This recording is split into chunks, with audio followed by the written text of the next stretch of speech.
सुबह के 6 बजे होते हैं। निशा किचन में नाश्ते की तैयारी में लगी होती है। तभी सासू माँ किचन में दाखिल होती हैं।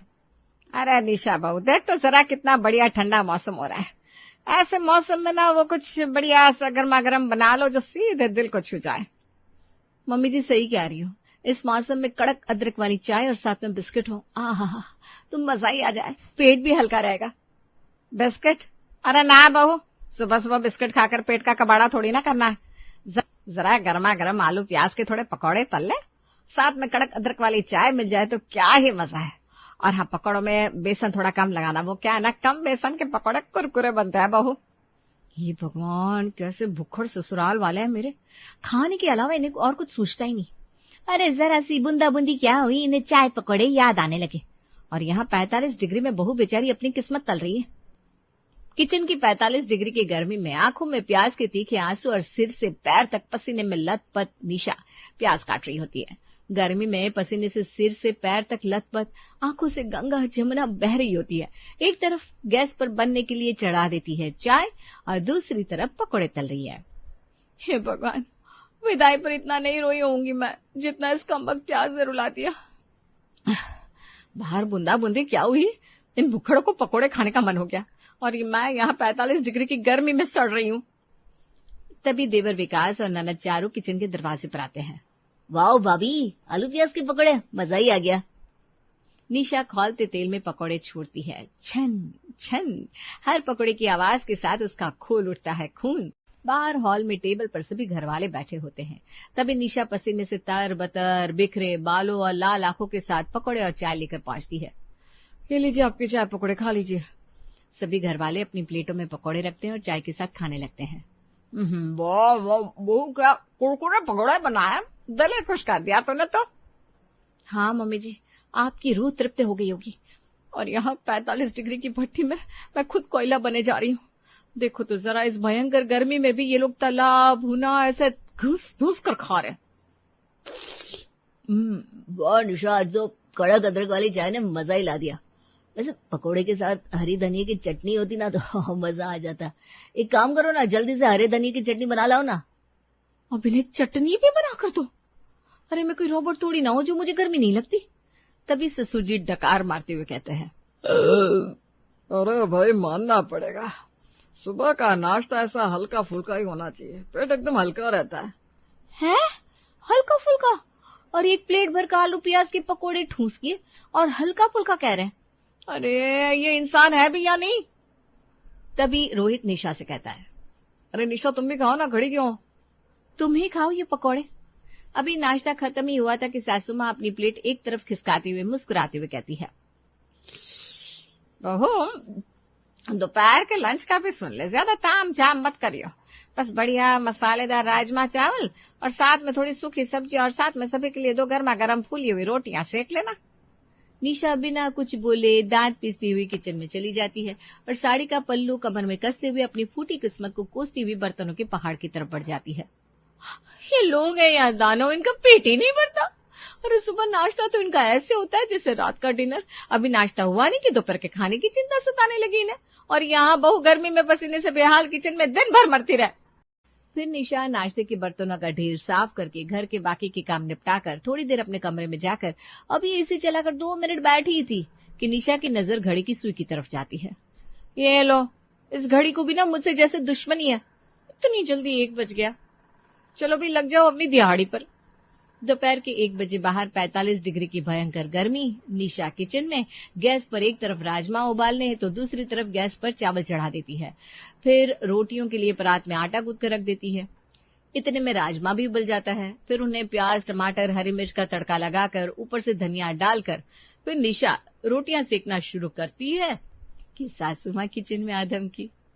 अरे बहू, राजमा के साथ थोड़ा सूखा सूखा लगेगा, फ्रिज में थोड़ी भिंडी पड़ी है ना, उन्हें निकाल कर थोड़ी करारी सी भुजिया बना ले, और विकास के लिए रसीले आलू मटर भी छौंक दे, चारों के लिए थोड़ा पास्ता बना देना, ज्यादा ताम झाम मत करियो। हाँ, और साथ में ना घी का रायता जरूर बना लेना, गर्मियों में खाने से फायदा करता है। निशा गैस पर रोटी सेकते हुए ज्यों की त्यों रह जाती है और रोटी जलकर कोयला हो जाती है। अरे अरे बहू, ध्यान कहाँ है तेरा, रोटी जला डाली। सासू माँ के जाने के बाद निशा ने चिमटे को इतनी जोर से पकड़ा कि चिमटे की रूह भी कांप गई होगी। वाह जी वाह, थोड़ी सी भिंडी और आलू मटर, ननद के लिए पास्ता। हे भगवान, ये मेरा ससुराल है या खाओ पियो खिसको का कोई हाईवे वाला ढाबा। जब मन किया मुंह उठाकर किचन में चले आते हैं, बहू ये बना दे, बहू वो बना दे। अरे 45 डिग्री में बहू यहाँ खुद फ्राई हो रही है और इन अजगरों को वैरायटी चाहिए। तो जाने कौन से जन्म का बदला ले रहे हैं मेरे ससुराल वाले। इंसान है या दानव, पेट ही नहीं भरता। फिर बेचारी निशा जैसे तैसे पसीने में लथपथ आलू मटर पास्ता, घी का रायता, भिंडी की भुजिया बनाती है। पूरा परिवार हॉल में 24 डिग्री एसी में डाइनिंग टेबल पर एक साथ बैठा होता है। निशा के बाल बिखरे हुए थे, चेहरा टमाटर की तरह लाल था और साड़ी पसीने से ऐसे भीगी हुई थी जैसे वो अभी अभी स्विमिंग पूल से निकल कर आई हो। सभी को खाना परोसती है। वो राजमा क्या लाजवाब बना है, और ये भिंडी आहा क्या गजब बनाई है बहू तूने। भाभी सच कहूँ तो एसी की हवा में गर्मा गर्म खाना खाने का असली मजा ही कुछ और होता है। निशा कोने में खड़ी होकर हाथ में साड़ी की पल्ली से पसीना पोंछते हुए खून का घूंट भर रही थी। हाँ हाँ, तुम्हें तो आएगा ही ना मजा। भुक्खड़ो, इस 45 डिग्री की गर्मी में खाना बनाना पड़े तब पता चले ना कैसा लगता है। नानी याद आ जाए। यहाँ मेरी काया जलकर कोयला बन चुकी है। खुद अंदर एसी की ठंडी हवा में गर्मा गर्म खाना खाकर कूल कूल फील कर रहे हैं और बहू को किचन के नरक कुंड में झुलसने के लिए छोड़ दिया है। वाह रे मेरी किस्मत। फिर सभी खाना खाने के बाद अपनी अपनी प्लेट खिसका देते हैं। विकास आखिरी निवाला खाकर अपनी प्लेट खिसकाते हुए कहता है, मजा आ गया भाभी। वैसे खाने के बाद थोड़ा कुछ मीठा हो जाता तो दोपहर का लंच भी पूरा हो जाता है। क्यों, क्या कहते हो सब? ये सुनते ही निशा ने विकास को घूरा। बात तो सही है, बहू जाओ थोड़ा हलवा बना लाओ, उसमें चीनी थोड़ा कम रखना। पापा जी अभी बाद में बना दूंगी। तभी सासू माँ बीच में कूद पड़ी। अरे नहीं नहीं बहू, जब अभी मन है हलवा खाने का तो बाद में क्यों है। या सबके लिए ड्राई फ्रूट डालकर हलवा बना ले हैं। अभी निशा फिर से गर्मी में रसोई में जाकर सबके लिए सूजी का हलवा बनाती है। मन तो कर रहा है इस सूजी की जगह इन सबको भून डालूं। पता नहीं कहां से ऐसे ससुराल वाले भुक्खड़ पैदा हो गए। एक नहीं, सबके सब ऐसे ही हैं। दोपहर के 3 बज चुके होते हैं। खैर निशा फिर से किचन में सड़ी गर्मी में जाकर सबके लिए सूजी का हलवा बनाकर सभी घर वालों को देने के बाद घर के बाकी बचे हुए काम खत्म करती है। शाम के 6 बजे हैं। रोहित भी ऑफिस से घर आता है। फिर निशा रात के खाने की तैयारी करती है। ऐसा करती हूँ, दाल चावल, थोड़ी रोटियां और एक सब्जी बना लेती हूँ। फिर निशा एक चूल्हे पर दाल, दूसरे पर चावल बनाने के लिए चढ़ा देती है और जल्दी से आटा गूंथ कर रोटियां सेकने लगती है। बाप रे, इस गर्मी ने तो जान निकाल दी और बाकी बची कुची कसर ससुराल वाले पूरी कर रहे हैं। प्लीज भगवान जी आज ससुराल वाले परेशान ना करें, नहीं तो घर छोड़कर चली जाऊंगी। फिर निशा सभी ससुराल वालों के लिए डाइनिंग टेबल पर खाना लगाती है। यार कुछ तो अच्छा बना लेती। पता है दिन भर ऑफिस से थका हारा आता हूँ, उस पर भी तुम ये बनाकर रख देती हो। जाओ मेरे लिए पनीर की भुजिया और साथ में नमकीन लस्सी बनाकर ले आओ। लो भाई, कबीले के सरदार भी आ गए मेरा खून चूसने। एक इनकी कमी बाकी थी। पूरा दिन 45 डिग्री की भट्टी में जलकर मैं खुद हॉट बन चुकी हूँ और इन्हें कोल्ड कॉफी चाहिए। घर में चाहे परमाणु बम गिर जाए, इनका ऑर्डर रुकना नहीं चाहिए। एक से एक महान लोग भरे पड़े। निशा फिर से किचन में जाकर रोहित के लिए पनीर की भुजिया और नमकीन लल्ली बनाकर देती है।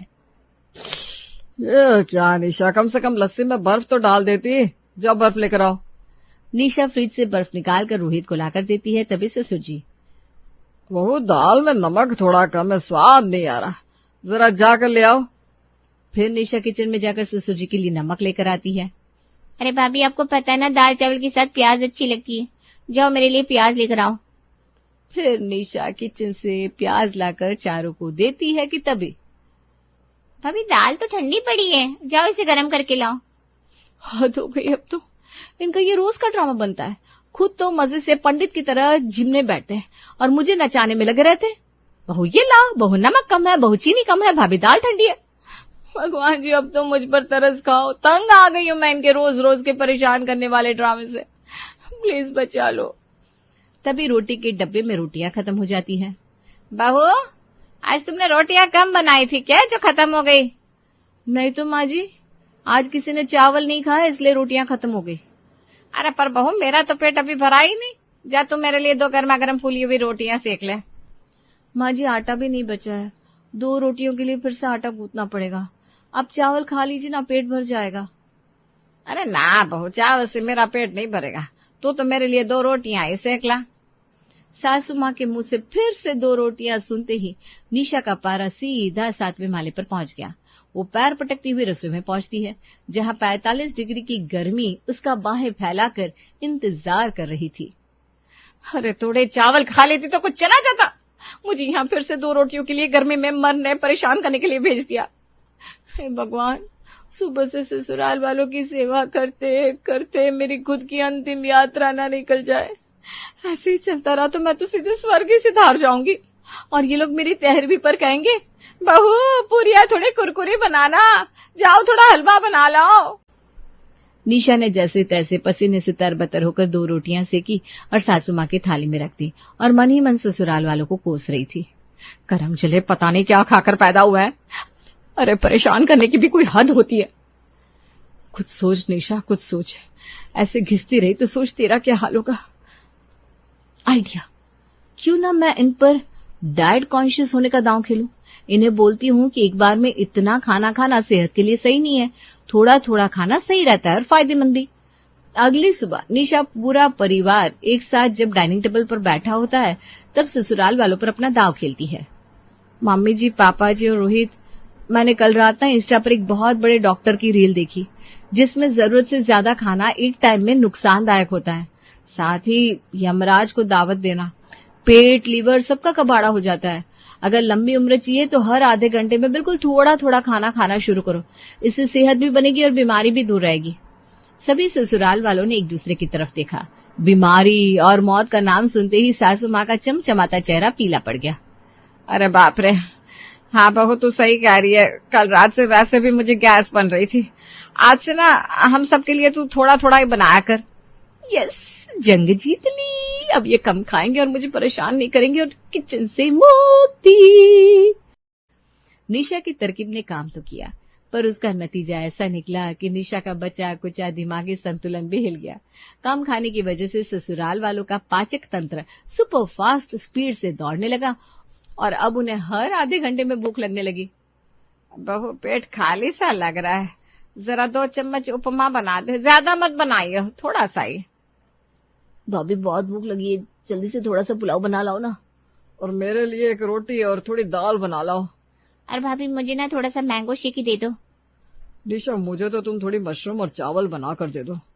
निशा सभी को थोड़ा थोड़ा खाना बनाकर देती है। आधे घंटे बाद फिर सभी ससुराल वाले खाना मांगते हैं। अब निशा फिर से किचन में गर्मी में जाकर सबके लिए कुछ बनाकर देती है।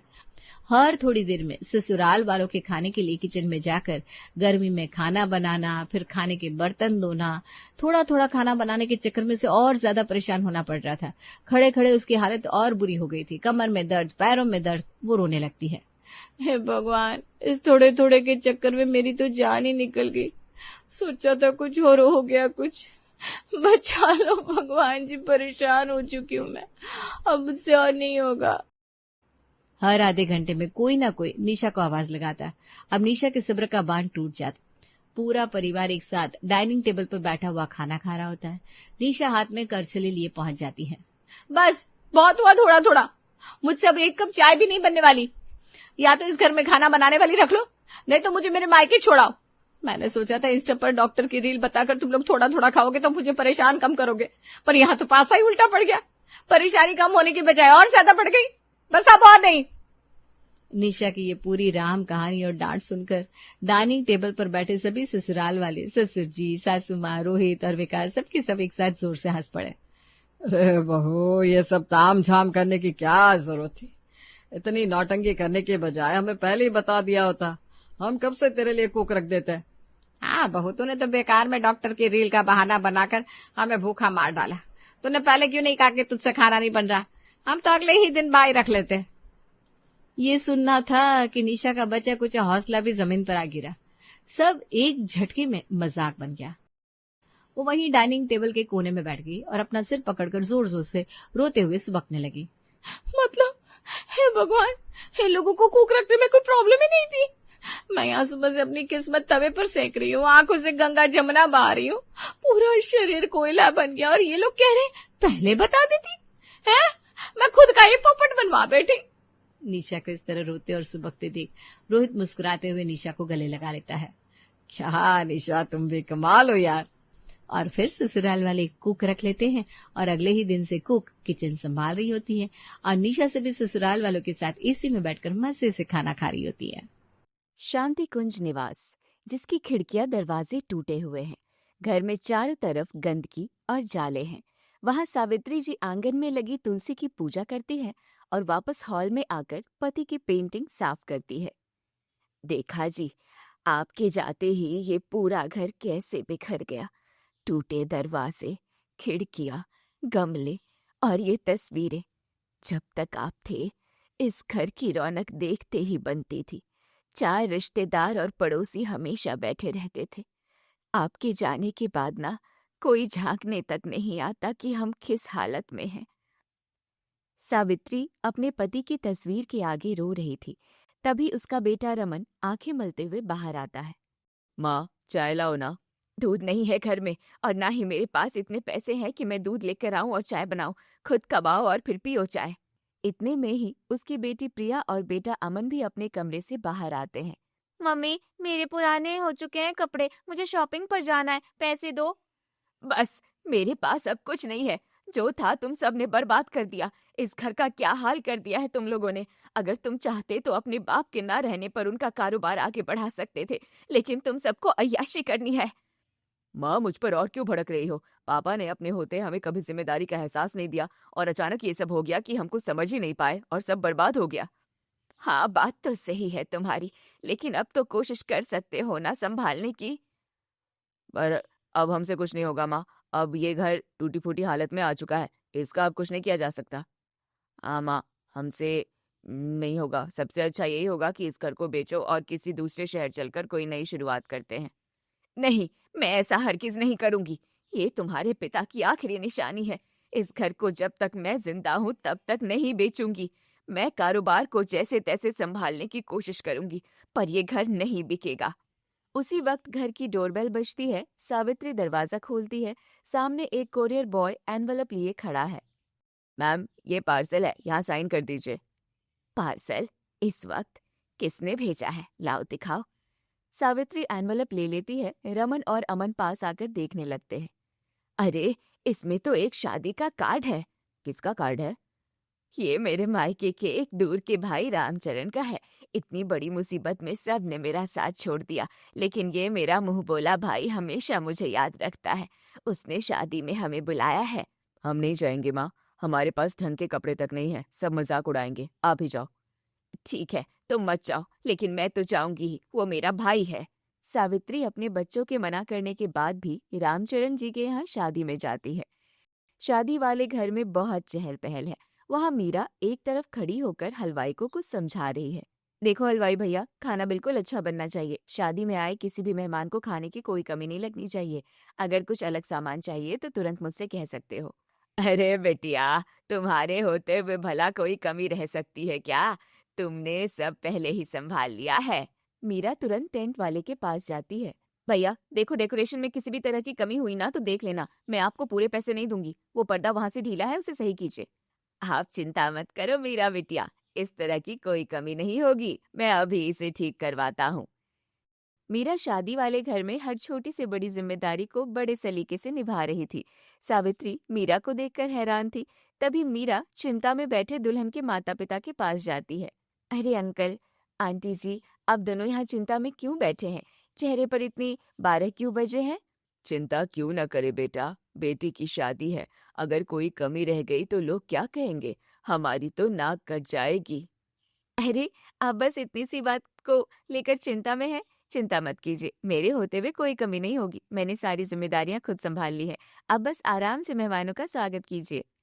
रामचरण मुस्कुराता है। तभी सावित्री आगे बढ़ती है और रामचरण के पास आती है। रामचरण भाई, नमस्ते, कैसे हो? अरे सावित्री बहन, तुम आई, मुझे तो उम्मीद नहीं थी। बहुत खुशी हुई तुम्हें देखकर। भाई एक बात बताओ, ये लड़की कौन है? तुम्हारी कोई सगी रिश्तेदार है क्या? हर काम कितनी बखूबी से कर रही है। अरे रिश्तेदार नहीं है बहन, ये मेरी बेटी की सहेली है मीरा। बड़ी जिम्मेदार लड़की है ये। इसे टूटी फूटी चीजों को संभालना बहुत अच्छी तरह से आता है। मतलब, मैं कुछ समझी नहीं भैया। हमारी बेटी के साथ कुछ समय पहले एक इंसिडेंट हुआ था, जिसकी वजह से उसने घर से बाहर निकलना तक बंद कर दिया था। वो शादी के नाम से कतराती थी। फिर क्या हुआ भाई? लेकिन इस मीरा के समझाने पर ही मेरी बेटी ने ये रिश्ता अपनाया है और आज देखो वो दुल्हन बनी अंदर कितनी हंस खिलखिला रही है। और तो और सावित्री बहन, ये जो मेरा पूरा परिवार तुम देख रही हो ना, ये सब इसी के समझाने पर ही यहाँ आए हैं। वो सब कैसे भाई साहब? बहन, इन लोगों ने तो हमसे पुराने झगड़े के कारण रिश्ता ही तोड़ दिया था। इसने सबको एक कर दिया। ये लड़की ही मेरे टूटे फूटे घर को फिर से जोड़ सकती है, मेरा घर परिवार संभाल सकती है, अगर ये मेरे घर की बहू बन जाए तो। सावित्री मीरा के बारे में सपने सजा लेती है। रामचरण जी की बेटी की शादी के बाद सावित्री जी रामचरण जी के पास जाती है। रामचरण भाई, मुझे आपसे एक जरूरी बात करनी है। आपसे तो मेरे घर की सच्चाई छुपी नहीं है। मेरा घर बिखर चुका है। अगर आप चाहें तो मेरा टूटा फूटा घर फिर से बन सकता है। कैसे बहन? मैं इसमें क्या कर सकता हूँ? वो लड़की मीरा, जो आपकी बेटी की सहेली थी, अगर वो मेरे घर की बहू बन जाए, मेरे बड़े बेटे रमन की पत्नी बन जाए, तो मेरे घर में उम्मीद की एक नई किरण जाग सकती है। अरे नहीं बहन, मीरा बहुत स्वाभिमानी लड़की है। वो ऐसे बिखरे और टूटी फूटी हालत वाले घर में शादी बिल्कुल भी नहीं करेगी जहाँ कोई कमाई का जरिया ना हो, और उसके माता पिता भी तैयार नहीं होंगे। देखो भाई, मैं आपसे विनती कर रही हूँ, अगर किसी का घर बसाने के लिए थोड़ा सा झूठ बोलना पड़े तो क्या बुराई है? बस इतना कर दो मेरे लिए। मैं लड़की को कोई दुख नहीं होने दूंगी, ये मेरा वादा है। तुम बस उनके घर वालों से कह दो कि हमारा परिवार अच्छा है और लड़का पढ़ा लिखा है। ठीक है बहन, तुम्हारे परिवार को बचाने के लिए मैं मीरा और उसके घर वालों से थोड़ा झूठ बोल दूंगा। मैं कह दूंगा कि तुम्हारा बेटा यूपीएससी की तैयारी कर रहा है, बाकी सब भगवान पर छोड़ दो। आपका ये एहसान मैं जिंदगी भर नहीं भूलूंगी भाई। रामचरण जी मीरा के माता पिता से बात करके मीरा की शादी सावित्री जी के बड़े बेटे रमन के साथ करवा देते हैं। मीरा दुल्हन के जोड़े में घर के अंदर कदम रखती है और घर की बदहाली, टूटे दरवाजे, फैला हुआ सामान और चारों तरफ फैली गंदगी को देखकर हैरान हो जाती है। ये क्या है? ये कैसा घर है? बेटा, वो सच तो ये है कि क्या मुझसे कहा नहीं गया था कि ये घर बहुत छोटा है, और मुझे बताया गया था कि आपका बेटा यूपीएससी की तैयारी कर रहा है। रमन और अमन एक कोने में घबराए हुए खड़े हैं। मीरा रमन को देखती है। लेकिन इस लड़के को देखकर लगता नहीं कि ये ऐसा कुछ कर रहा होगा। और ये टूटा फूटा घर, यहाँ तो ढंग की एक दीवार तक नहीं है, और यहाँ तो कोई रिश्तेदार भी नहीं दिख रहा। आखिर बात क्या है? मुझे सच बताइए। बेटी, मैं अब तुमसे कुछ नहीं छुपाऊंगी। पूरी बात यह है कि मेरे पति के जाने के बाद हमारा सब कुछ बर्बाद हो गया। हम कर्जे में डूब गए और बेटे आलसी हो गए। बेटी, मेरी आखिरी उम्मीद अब तुझसे ही है। माना कि मैंने झूठ बोला है, लेकिन गलत इरादे से नहीं, बल्कि एक नेक इरादे से। मैं तुझसे हाथ जोड़ती हूँ बेटी। अब इस बिखरे घर को तू ही एक कर सकती है, तू ही इसे संवार सकती है। मैंने इस बिखरे घर को और परिवार को संवारने का कोई ठेका नहीं ले रखा है। आपने धोखा दिया है मुझे, और मैं इस धोखे के साथ यहाँ नहीं रह सकती। मैं जैसे आई थी वैसे ही अब वापस जा रही हूँ। मीरा अपना सूटकेस उठाती है और तुरंत रामचरण जी के घर पहुंचती है। अरे मीरा बेटा, तुम यहाँ पर?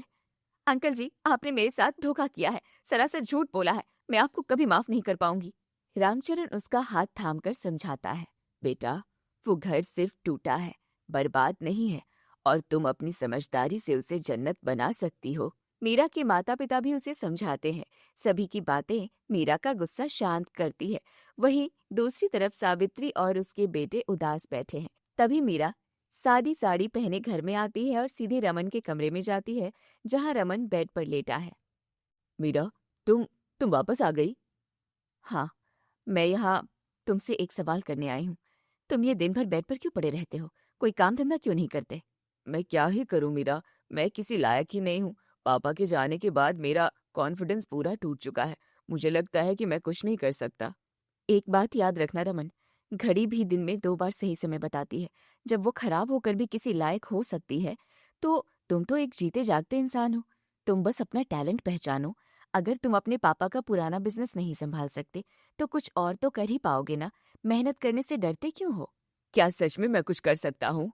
हाँ, अगर तुम चाहो तो। और अगर ये आलसी बनना बंद करो तो। मीरा वहां से निकलकर सीधे सावित्री के कमरे में जाती है, जो रो रही थी मीरा को वहां देखकर। अरे बहू, तू तू वापस आ गई। मुझे माफ कर दे बहू। मैंने जी मम्मी जी, मैं वापस जरूर आ गई हूँ, लेकिन ये मत सोचिएगा कि मैंने आपको माफ कर दिया है। लेकिन अब आप रोना धोना बंद कीजिए और मुझे इस घर और बिजनेस के टूटने की असली वजह बताइए। बेटा, तेरे ससुर के जाने के बाद हमारे पार्टनर्स ने बिजनेस में से अपना हाथ खींच लिया। हमारे सारे इन्वेस्टर्स और बायर्स हमसे रूठ गए, क्योंकि इन लड़कों ने बिजनेस पर कोई ध्यान नहीं दिया, उनसे बदतमीजी की और उनका ट्रस्ट खो दिया। अच्छा, तो ये बात है। ठीक है, आप मुझे सबसे पहले बिजनेस की बैलेंस शीट दिखाइए। मुझे देखना है कि इनकम कितनी है, खर्चा कितना है, कितना इन्वेस्टमेंट है और कितना प्रॉफिट या लॉस है। ये ले बेटा, सब इसमें है। काम तो पहले जैसा ही है, बस कोई चलाने वाला नहीं है। नुकसान उतना बड़ा नहीं है जितना आप लोगों ने बना दिया है। काम तो पहले जैसा ही है, बस हमारे इन्वेस्टर्स और बायर्स हमसे रूठे हुए हैं। हमें सबसे पहले उनसे अपने रिश्ते अच्छे करने होंगे, उनका विश्वास फिर से जीतना होगा। एक बार उनसे रिश्ते बन जाएं तो सब काम पहले जैसा हो जाएगा। अरे ठीक है बहू, तुझे जो सही लगे वो कर। दोपहर में मीरा ने अपने घर के एक छोटे से मीटिंग हॉल को साफ किया। वहां एक बड़ी टेबल के चारों तरफ रमन, अमन, करण, प्रिया और रिया बैठे हैं। मीरा उनके सामने खड़ी है। देखो, अब ये घर और बिजनेस पूरी तरह से टूट चुका है, बिखर चुका है।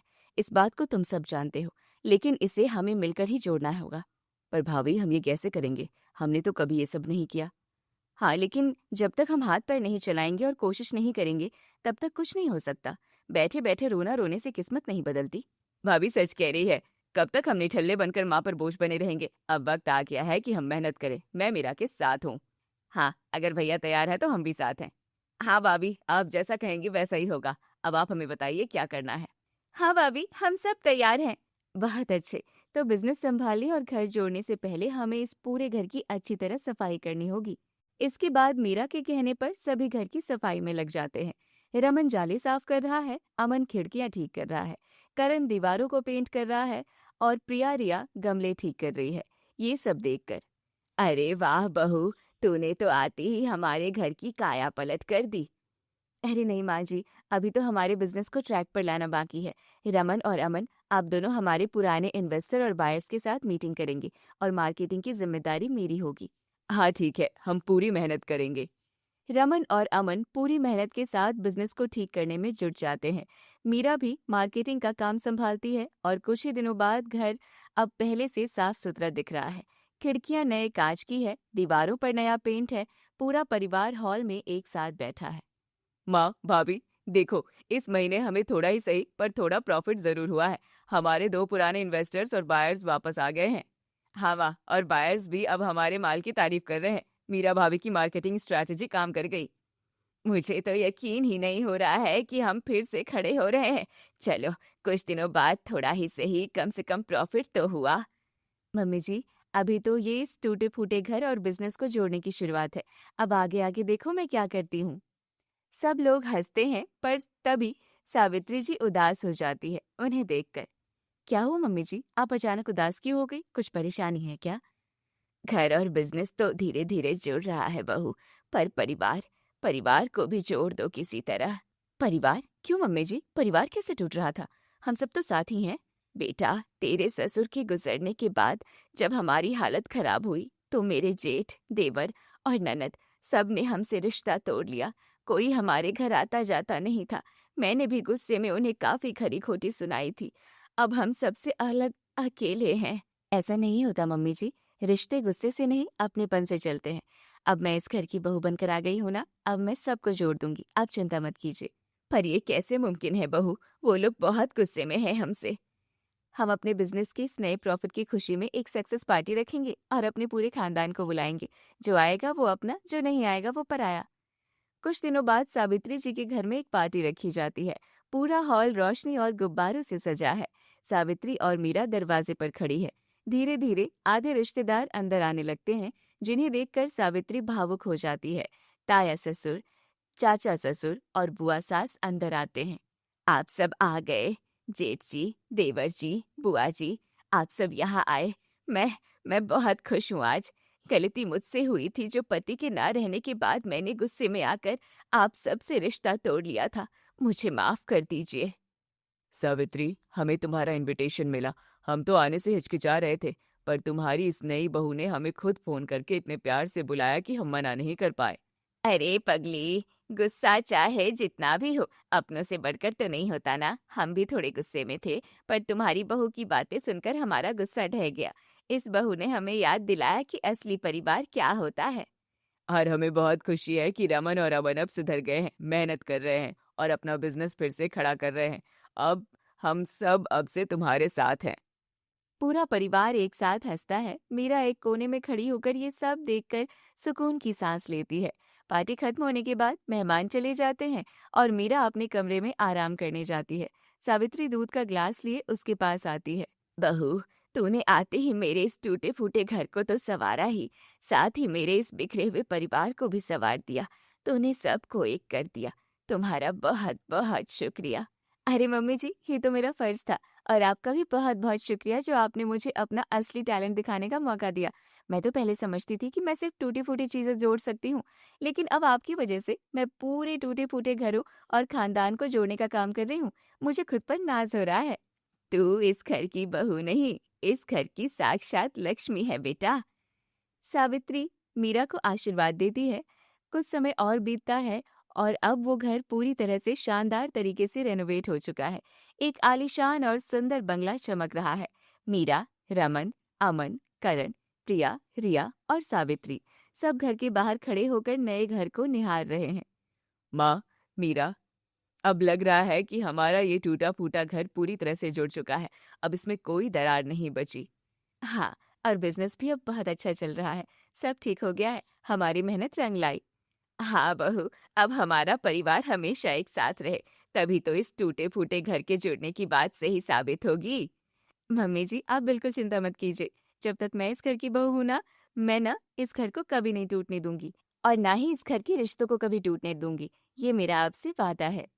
पूरा परिवार एक दूसरे को गले लगाता है, मुस्कुराता है और नए घर के अंदर एक साथ खुशी खुशी कदम रखता है।